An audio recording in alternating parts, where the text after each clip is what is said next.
Very good morning everyone. সবাই কেমন আছো এই গরমে? জানাতে কেউ ভুলো না। এভরিডে আমি এই জন্যই জিজ্ঞাসা করি কারণ গরম দিন দিন বাড়ছে। যাই হোক, আজকে কথা না বাড়িয়ে সোজা চলে যাব রেসিপিতে।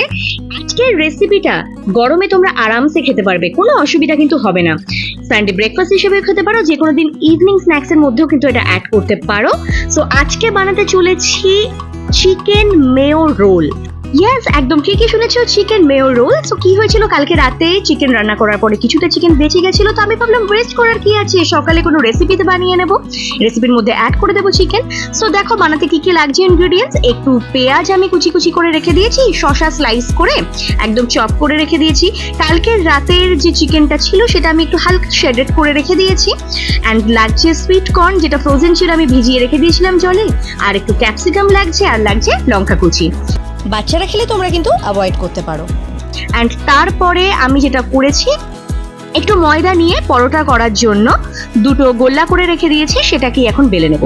একটা জিনিস আমি সবসময় মনে করি, স্পুনে করে তেল তুলে পরোটা বেলার সময় কিন্তু চাকি বেলুনের মধ্যে দিলে সেটা অনেকটা বেশি তেল হয়ে যায়। আর আমি সবসময় অয়েলটা একটু কম ইউজ করার চেষ্টা করি, তাই আমি জাস্ট একটু অয়েল ব্রাশ করে নিলাম।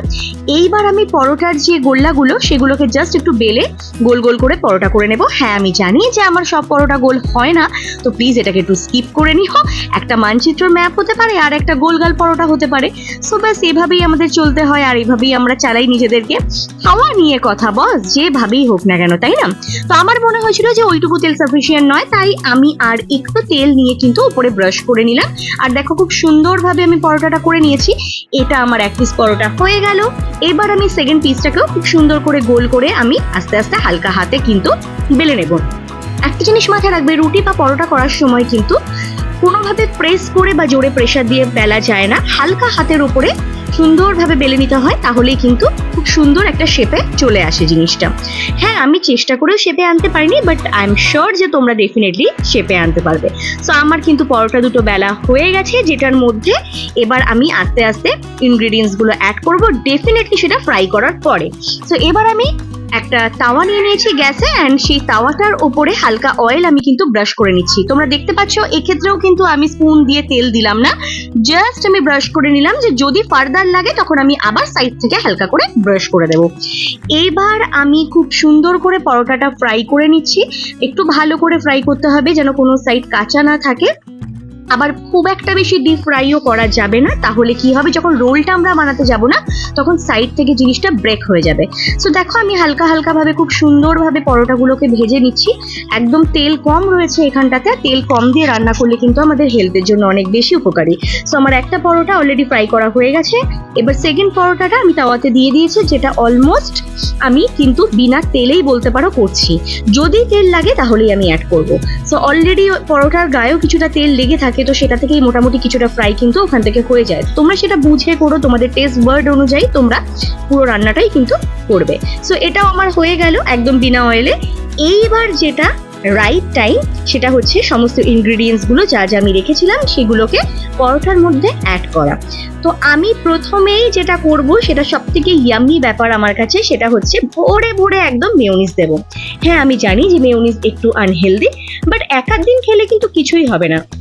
আমি মনে করি মাঝে মাঝে সবকিছুই একটু টেস্ট করা উচিত, আর বাচ্চাদের জন্য তো ভীষণই ভালো, বাচ্চারা ভীষণ খেতে পছন্দও করবে, তো বাচ্চাদেরকেও কিন্তু ভালো করে এগুলো দিতে পারো, কোনো অসুবিধার ব্যাপার নেই।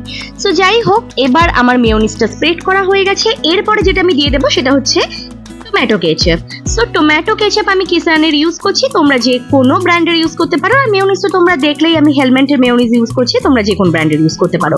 এবার আস্তে আস্তে আমি টমেটো কেচাপটাকেও ভালো করে ওটার উপরে স্প্রেড করে দিলাম একটা স্পুনের সাহায্যে।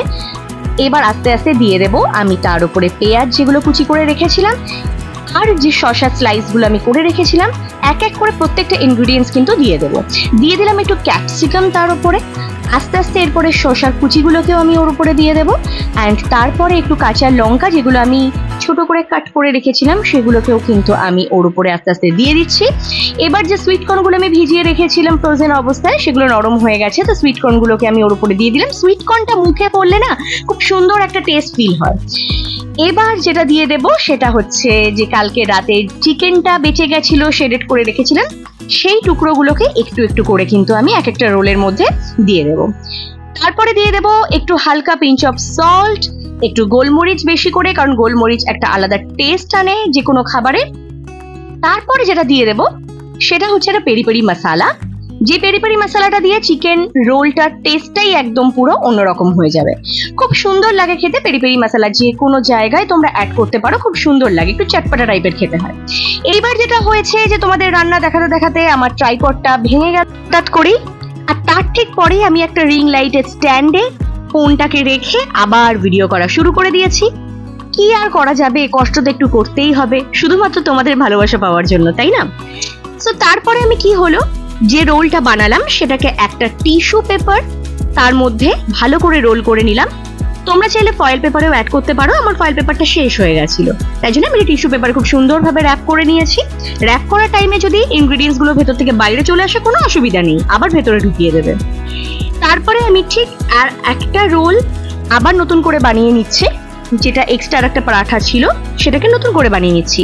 ঠিক একই রকম প্রসেসে মেয়োনিজ দিলাম, টমেটো কেচাপ দিলাম, দুটোকে স্প্রেড করে দিলাম, তারপরে একটু কাঁচা পেঁয়াজ, ক্যাপসিকাম এবং এক এক করে শসার কুচি, লঙ্কা কুচি, কর্ন, যে শেডেড চিকেন যেটা ছিল সেগুলো ওর মধ্যে আস্তে আস্তে অ্যাড করে দেবো, একদম প্রিভিয়াস প্রসেসে যেরকম ভাবে আমি আর একটা রোল বানিয়ে নিলাম।